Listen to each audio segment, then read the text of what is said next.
know if you heard Congresswoman Kamek, but she said majority down to 2. I mean, this is a situation for Republicans, and she said the vote was not political, but it's hard not to have the politics right staring you in the face. Well, this is one of those things you got to do what's right. But you know what? If this is the standard, how come they're not having this vote on Adam Schiff or Eric Swalwell? So why aren't people they? On the Intel committee?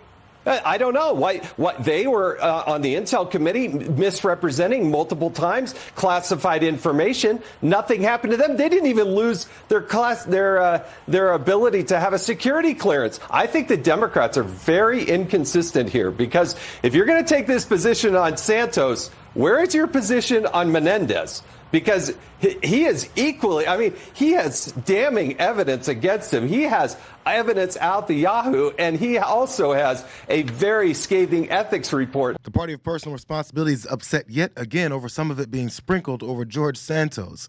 So they're revisiting some accusations against Democrats that never really panned out. Now, don't forget, Republicans only give a damn about Santos because of the vote that he represents towards the House majority. They all recognize how unethical he was. You know, George has been continually a colorful figure here on Capitol Hill. To say the least. To say the least. And I have never had a bad word with him. I think, again, the people that are sent here to represent their districts, they are reflective of the different push and pulls in the country. So I know that this has got to be extraordinarily trying for him as an individual. But let's be honest, he has done some things that are not exactly ethical, to say the least. I won't weigh into the legal aspects of it, right, but unethical at its best.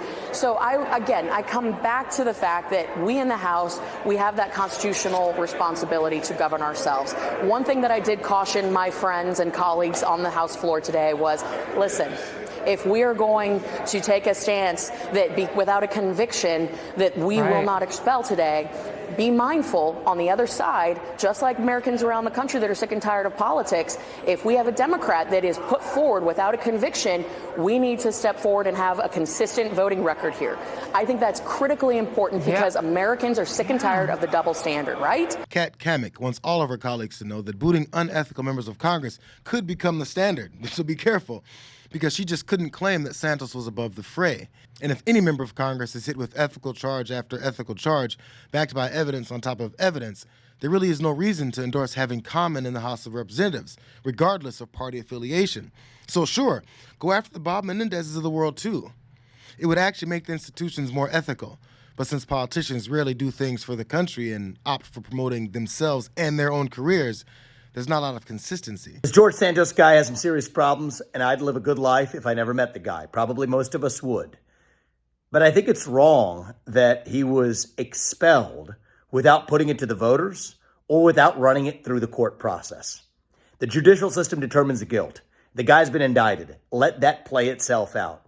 Anybody since the Civil War who has been expelled, it's only been 2 people, both of them were convicted in a court of law before their fellow congressmen got them out.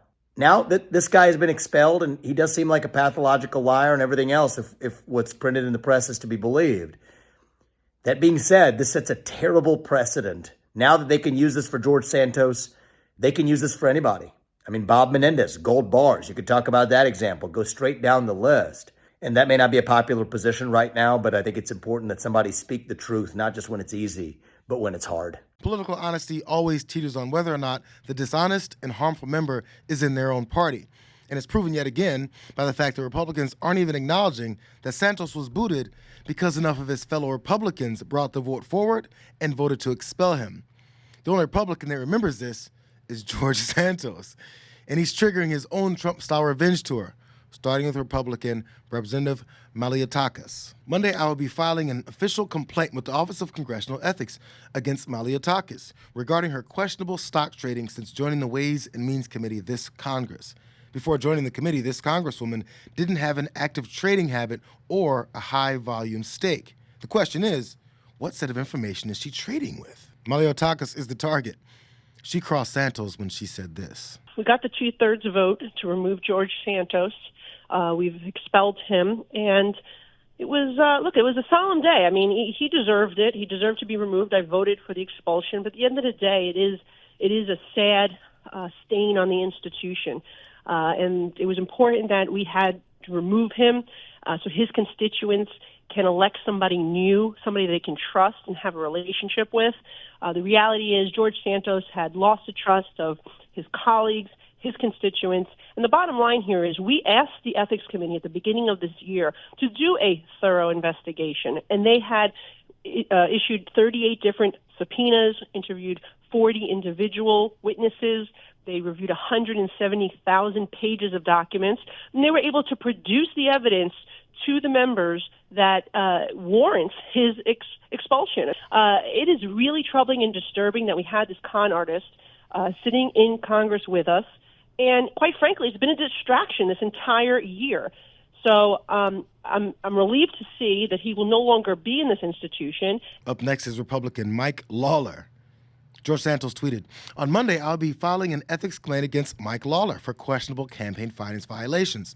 Congressman Lawler owns portion of Checkmate Strategies, and he uses the same firm that he is a beneficiary of to pay for services related to his campaign. The concerning questions are, is Mr. Lawler engaging in laundering money from his campaign to his firm, then into his own pocket?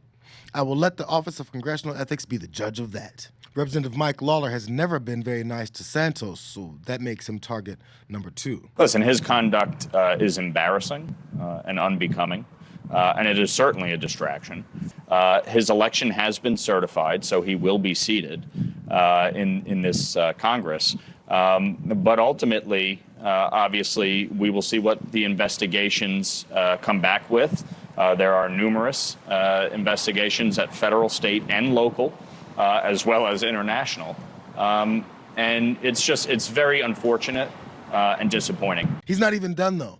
Republican Nick LaLota also made an appearance on George's revenge list when he then tweeted this. "On Monday, the third ethics report I'll be submitting to the Office of Congressional Ethics is on Representative LaLota. It has been raised in the local media that Congressman LaLota obtained his JD attending Hofstra in day school while he was supposed to be working at the Board of Elections at the same time.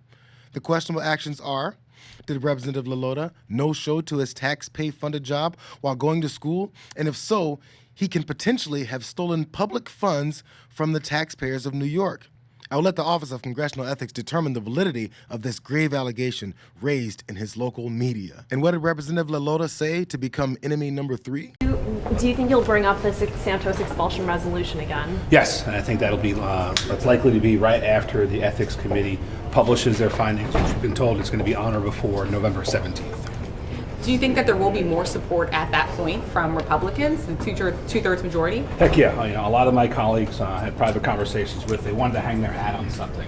They wanted to hang their hat on a guilty plea, a guilty finding of a jury or a judge, or an ethics committee finding. So I would expect the number of Republicans to increase from 24, like it was yesterday, and I expect the number of Democrat no's to decrease from 31 that was yesterday. Battle lines are drawn all throughout congressional Republican circles, as ethics and power dynamics have created some dramatic enemies. And the once happy-go-lucky George Santos is embracing all of it. I mean, even the Mets disappointed him this year. Hey guys, today is opening day. As a good old Mets fan, I know you guys aren't going to be playing until April 6th back home, but in good old fashion, let's go Mets!